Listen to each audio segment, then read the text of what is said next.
everybody, it's Chad from Colorado Giants. Today is April 30th, and we're going to be planting our pumpkin plants. So, stay tuned.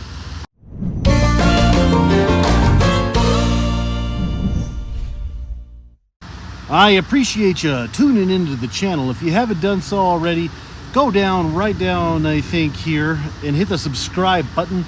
Hit that little bell so it has some little ringing thingamajiggies near it, so you know when I post a video, so you can be on the cutting edge and up to date to the minute of what we got going on in here. Like I said before, we are planting our giant pumpkin plants today.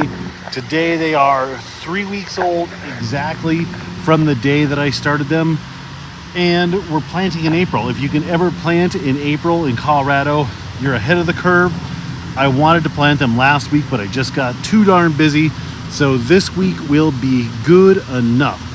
So what we're gonna do is sort the plants. We have 10 plants and we have spots for 6. So we have to kind of cull down and make the decision on what is gonna go where. So let's go check out the plants and we'll decide who's getting planted. I have purposefully been sort of neglecting knowing what the seeds are.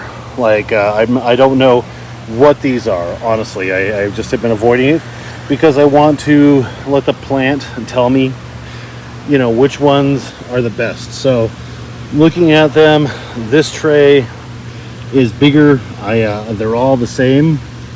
This one's probably one of the biggest ones. This one's a 1931 Turner. That's a backup plant. Maybe that backup plant is now a primary plant. This one looks pretty good. This is another 1931 Turner. Those look great. Those are probably my biggest plants.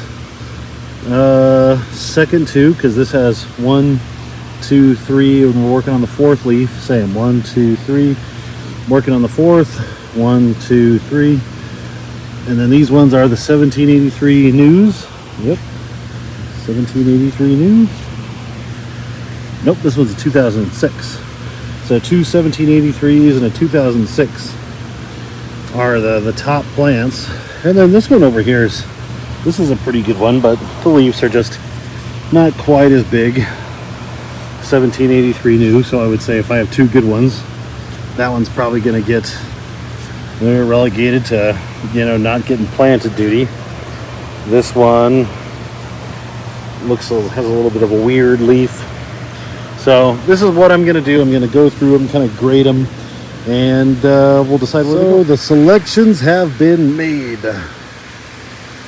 Let's talk about them. So the biggest surprise to me is my backup plants. My backup plants were the 1931 Turner. This is the seed that was crossed with the 1983 New and the 16 whatever new. Both of my seeds from 2 years ago. These are the biggest plants of the bunch. The next biggest are the 1783 News, the Colorado State record. These ones are real good sized, followed by the 2006 Wolves.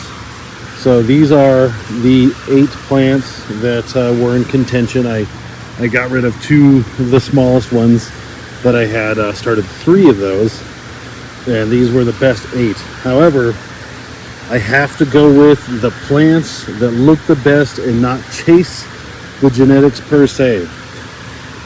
I'm disappointed that the 2266 is so small, so much smaller in this 1931, because these both should grow really big orange pumpkins, but for whatever reason, you know, this is what I was leaning towards. But these are the ones that are going to get dirt because they're just so much bigger. So I mean, everything was the same from these 2 seedlings. And then one thing that I did when I transplanted them was I made a tag. There was 3 or 4 that had nice roots. And when I did the transplanting, both of these had nice roots. And then I think one of the 2006s, yeah, that one had nice roots. So those 3 plants in particular had really nice roots. So this is what I'm gonna grow. I think I'm gonna put the 1783 here furthest away from the wet wall because it should be able to take the heat. Zoom out a little bit. Then I'll put the 1931 Turner here because it should also be bred for the heat. And the 2006 Wolf, being that's an East Coast plant, I'm going to throw that all the way next to the wet wall so it stays the coolest.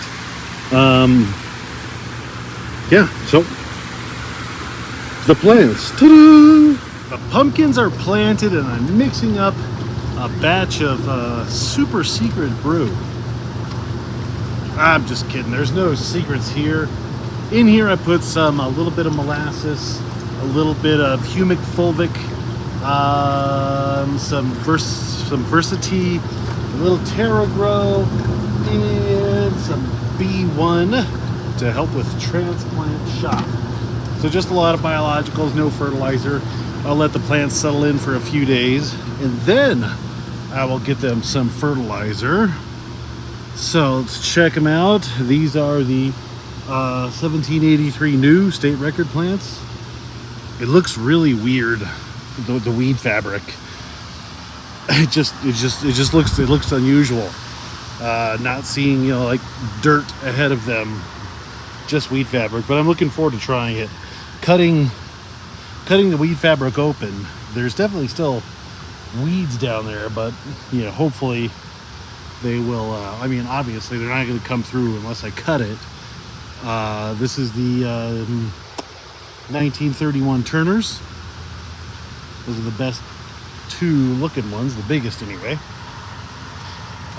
So there is weeds underneath there, but hopefully they won't perpetuate too much since there's nothing to disturb them, pollinate them, whatnot.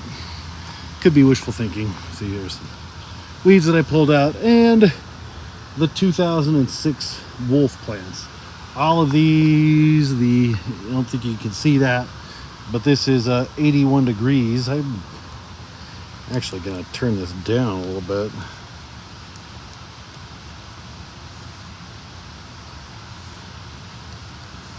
Can't see with my glasses. Got to come back to that. I'll do that tonight actually when it's dark and I can see it. So there we go. That is it. The pumpkins are in the ground in probably, I don't know, 2 weeks. 2 weeks I'll pick one plant. We'll whittle them down to one plant. I've got to get my other 2 heaters and put them in there. Some people cover up their hot huts with blankets. What a silly idea that is. That's why God invented the space heater, so use technology instead of blankets. Come on, Brad. Just kidding. Brad's doing a great job. Brad will probably beat me. I'll get him next year, though. So that's all I got for you. We'll catch you next time. Questions, comment below. See ya. Oh, I forgot. I've been forgetting. Get out there and grow yourself a giant pumpkin. There we go.